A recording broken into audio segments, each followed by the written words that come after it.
Hey guys, welcome back. I am Amity Rose, and today I wanted to share with you my personal story on how I learned to love my body.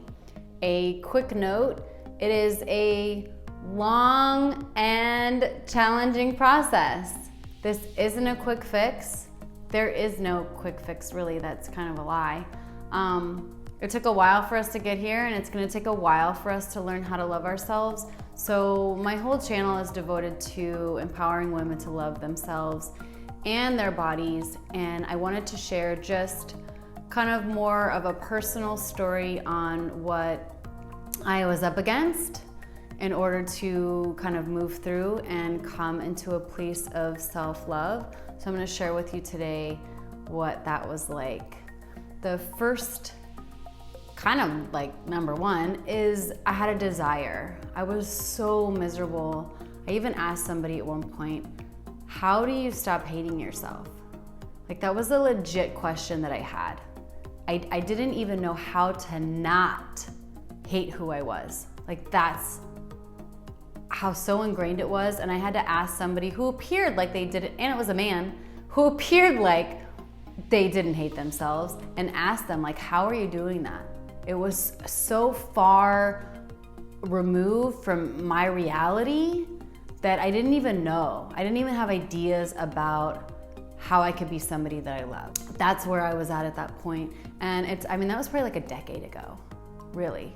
So that's what I'm talking about. This is gonna take a lot longer than you think or want, but there's no other path that's worth it the way that this is. Getting rid of that junk, those lies, that BS of that something's wrong with us, is the most important work you can do on this planet in this lifetime. I had this overwhelming desire of not wanting to hate myself anymore. I was so unhappy, I was so miserable, and I didn't want to do it anymore. So that's really the catalyst for any change, is the desire. The desire to want something different, the desire to want to create something new. So that started a path for me of, where do I go? What do I do? I didn't even know how it was possible to love myself. So it really became this study. I studied a lot, I read a lot, I practiced. I took all these ideas, I listened to lectures. I have always been very much a student of life. I have this endless curiosity.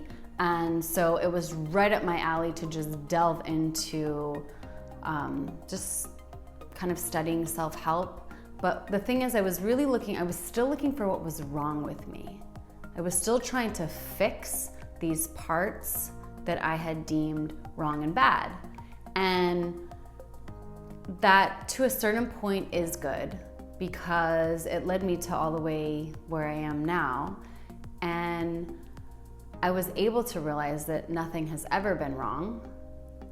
It's just what I was born into, this whole construct. I had a woman for a mother who didn't know how to love herself, so she most certainly couldn't teach that to me. And her mother didn't teach that to her. And so first I was really angry about, well, why wasn't I taught that I'm like this powerful human being that really is amazing, and all my functions, and that I'm beautiful, and all, and I had to get real about my lineage didn't have those gifts and knowledge to give me. But the good news is I could go out and find them myself, which is what I did. The whole beauty of this thing is that I decided that it was gonna stop with my generation. I have 2 daughters. And I did not want to pass down this kind of thinking and behavior to my daughters. So I was ready to take on and transform all of that shame and hate and guilt and have it stop with me. So I was gonna transmute it into love, and I was gonna show my girls everything that I didn't get. That you are worthy of love just because you are, your body is beautiful, all of that wonderful goodness. But in turn, in order to transmute this heavy, heavy density, these thoughts, these belief systems of I'm fat, I'm ugly, I'm worthless, I'm useless, I weigh too much. I mean, it's just, these are the most dense thoughts and constructs that somebody could live in, and they are devastating. I mean, almost debilitating, to where like I couldn't even face the day. So in order to transmute that into like light and love, I mean, if you think of like sludge, and then you think of like just this light, airy fairy, and I'm in the middle, and I decided that I'm gonna take this sludge and I'm gonna be the vessel, the vehicle in which transforms this dark, gooey, nasty sludge into lightness and love.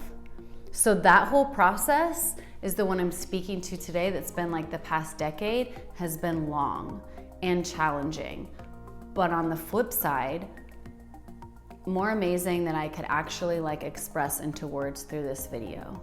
I mean, the realizations, the enlightenment, the experiences has been unlike anything I've ever experienced. So, but that's a big task. And I really feel like on a soul level, that's something that I came here to do. I came into body at this time with that in mind, that I was gonna do this, that I was gonna stop the female lineage in my family from being one that breaks down and tears down women, and that I was gonna shift and I was gonna begin a generation, because I always knew I wanted children. So I knew that that was part of something of my purpose. So I was gonna change that for them. And they were gonna be empowered, self-loving, badass women. And that's what I'm doing. But the transmutation process, and it's still going on. I can't talk about it as if it's over and it's done with, but a lot of it was feeling. I had so much pain and fear that my body was carrying. And I mean, there's still today, I've got bits going on too. It's not nearly as dense and heavy as it has been over the last couple years, but that whole process of feeling, I don't even know the word. So heartbreaking and soul crushing, and I'm talking fetal position, curled on the ground, weeping. Like the body might actually like go into like spasm.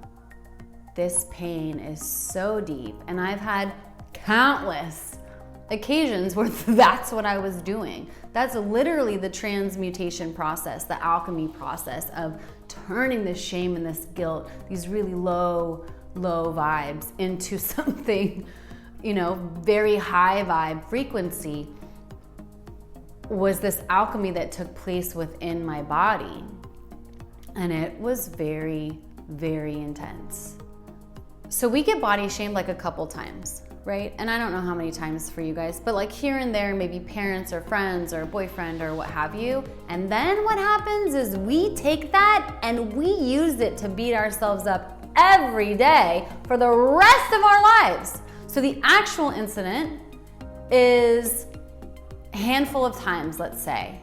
And then literally every single day for the rest of our existence, we use that times 100 to smack ourselves around of why we're not good enough, or we're fat, or we're this, or we're ugly, or you name it.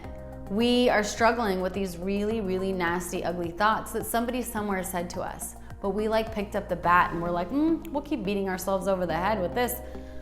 No, it's nonsense. So I was up against that paradigm. Nobody's body shaming me anymore. Nobody's body shamed me in over a decade. I had been doing that to myself.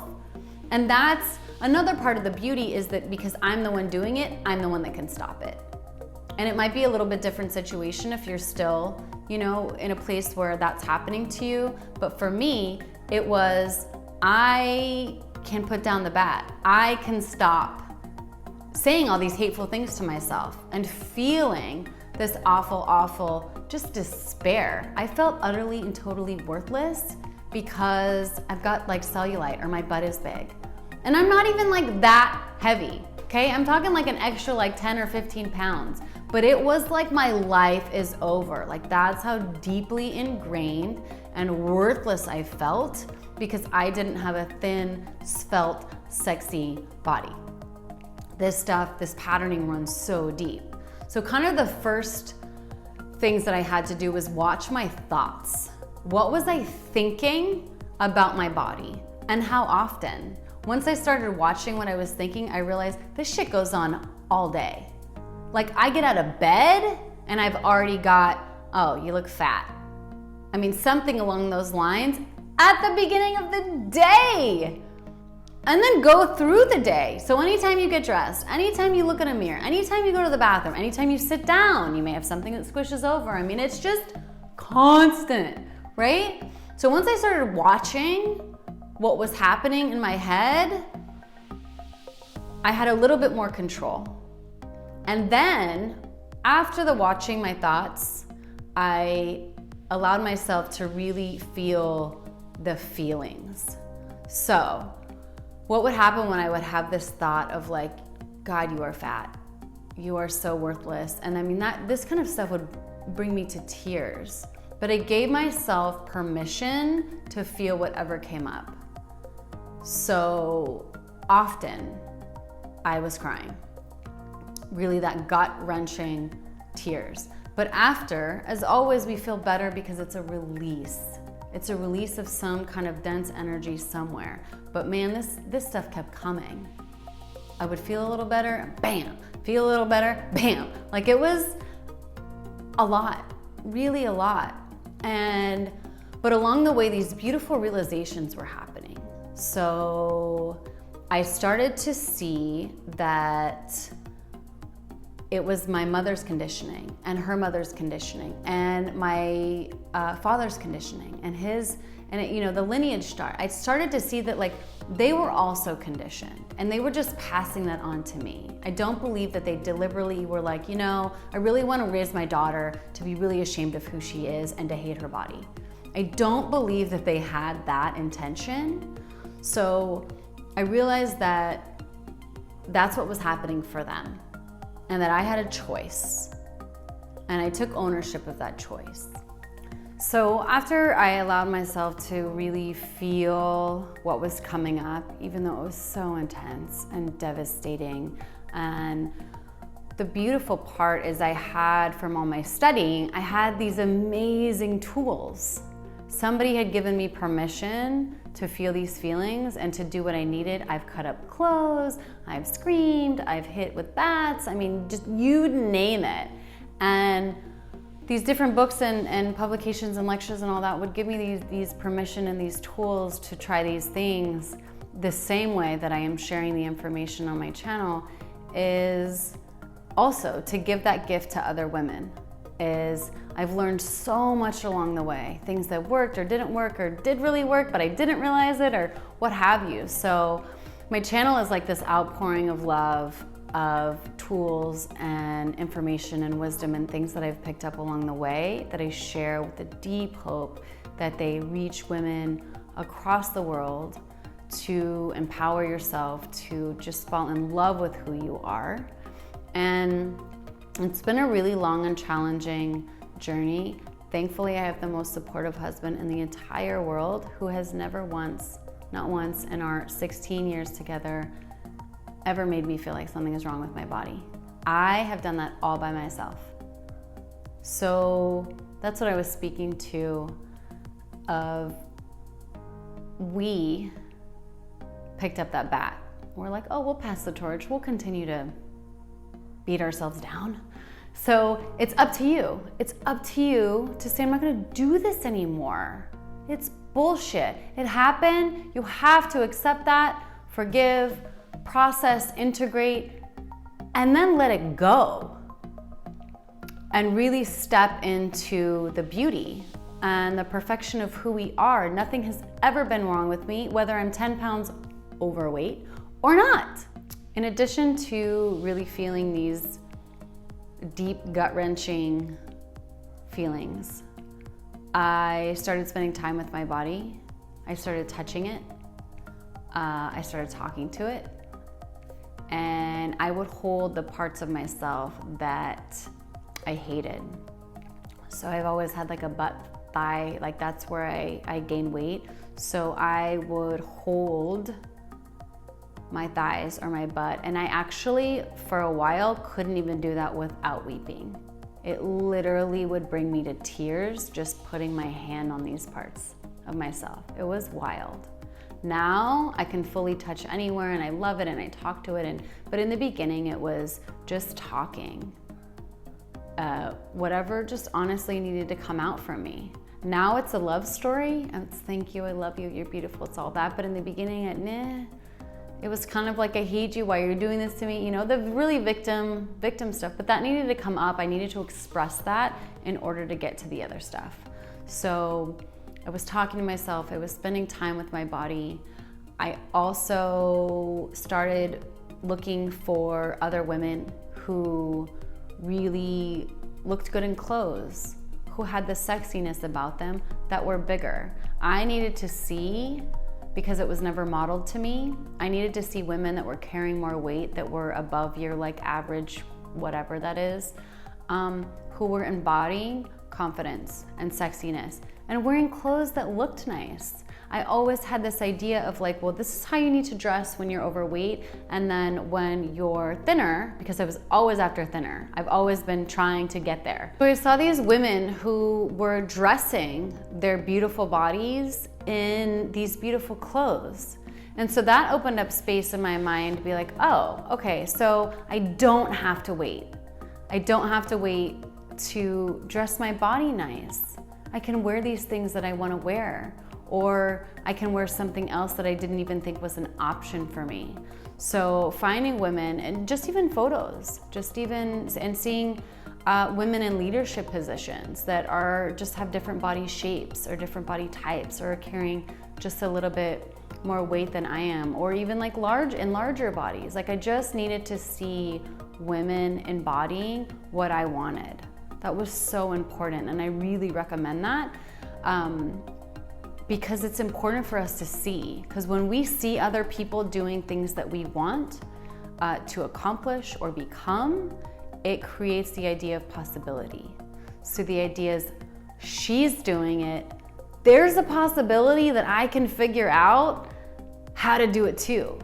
So I always recommend that you find somebody who you connect with, who radiates something that you have, or radiates something that you want, or you're just drawn to them for whatever reason. But for me, it was a super important part of healing and moving toward loving my body, was seeing other women who were doing it and seeing them do things that I thought were like off limits for myself. The other piece was, I started to see I spent so much time in my head, like constantly thinking all the time. Mind is just going, and I was rarely in my body. So rarely actually like present with sensations, with feelings, with all that. So the thoughts are what was really keeping me in this hellish prison. If I were to move my consciousness from my thoughts into my body, the thoughts quiet down, and I could really kind of listen to my body, whether it was like at war, or it was peaceful, or this part over here is doing this or that. Or so throughout this whole process, I really learned how to move away from thinking and move more into my body, which is the ideal place to come from. We're not meant to be like thinking all the time, and it kind of creates a lot of problems for us. So that's been a blessing on its own, to get out of my head, the overactive thinking, and get into my body has given me access to wisdom and intuition and creative abilities, and things like have just kind of blown me away. So that's been one of the biggest blessings on this path, was once I moved into not thinking so much, it quiets down in there. All those voices, all that bullshit quiets down, and you can kind of sit and rest in the beauty that your body is. And I love to take baths. I was not taking baths probably until this like last year. Total game changer for me. Being naked, you're seeing your naked body, you're with it, you're sitting in the water and it's there and you kind of have to face it. So many of us are just naked when we take a shower and then boom, the clothes go on, and then, you know, maybe a little bit during sex. But as far as that, you know, we're not spending time with our beautiful naked bodies. So baths became kind of like this self-honoring ritual for me where I was present with my body. I got to see it, whether I didn't like it or I did like it or whatever was happening, I was there with it. And the water is very warm. It creates this like womb-like space for us, which is very comforting and relaxing and safe. So I was allowed to feel all of these feelings, whether it be hate or anger, or, I mean, underneath all those kind of feelings were just pain. I was heartbroken. Not only the first time that these things were said to me, but also the continuous pain that I was putting myself in. I think I was probably more hurting myself than anyone else. And I had to face that. I had to see that it was me. But with that, like I said, is the power to change that. Once I saw that, like, this is me, I'm continuing to beat myself up. I'm continuing to say these bad things. And I was able to kind of do what I needed to do to stop that. So pretty much today, I just love and bless my body. There'll be a few moments with some of that stuff kind of creep back in, but for the most part, it is not a space where I live anymore. I really have come into loving my body. I haven't lost any weight. I'm like 20 pounds over what I have been in like years, right? And I'm good with it. And that's something I wanted to be, I wanted to say, I wanted to be in that space. First, I wanted to change my body. I just wanted to do whatever I could to get into that skinny, acceptable body. But once I realized that wasn't happening, which took me a decade, I was like, well, let's try something else. And now my body has not changed, and I love it. And that's what it's about. It's not changing the body into something that's acceptable that you can love. It's about removing the shit that's in the way so that you can love who you are. My body will continue to change. I was a teenager and then I grew, I was a young adult, and then I've had 3 babies, and now I'm in my mid-30s, and I know as I move into my 40s, and it will continue to change. So our love, or my love for myself, cannot be contingent upon what my body looks like. That's not what I want for myself. I want to be solid and steady in who I am. That whatever my body decides to do in this decade, the next, and so forth, I love her. That's it. There's one channel, and it's I love you, no matter what you're doing. So there's a lot of unwrapping, there's a lot of releasing, there's a lot of crying, there's a lot of confronting what you've been taught. Because there's something very powerful yet life-shaking when you're up against realizing that everything you've been told is a lie. Everything you've been taught is a lie. It's mind-blowing. And there's a lot of pain and sadness and disbelief, and you have to go through that. And then there's light on the other side. Well, if that's all a lie, this over here is an option for me. I'm fine, I'm perfect, and I can love myself. You know, so like I said in the very beginning, it is not an easy path, very challenging, very intense, and very uplifting, very enlightening. It's a space where miracles happen. And I've had so many miracles happen along the way. So just know that it's going to take a little bit longer, or a lot longer, than you wanted or you thought, but there is no other path worthy of your attention and your devotion than the path of self-love and self-mastery. So it is my ultimate prayer that this story helps you in any way along your journey, and I will continue to share tools and tricks and hacks with you guys in hopes that it just helps. All right, I love you. I'll see you next week.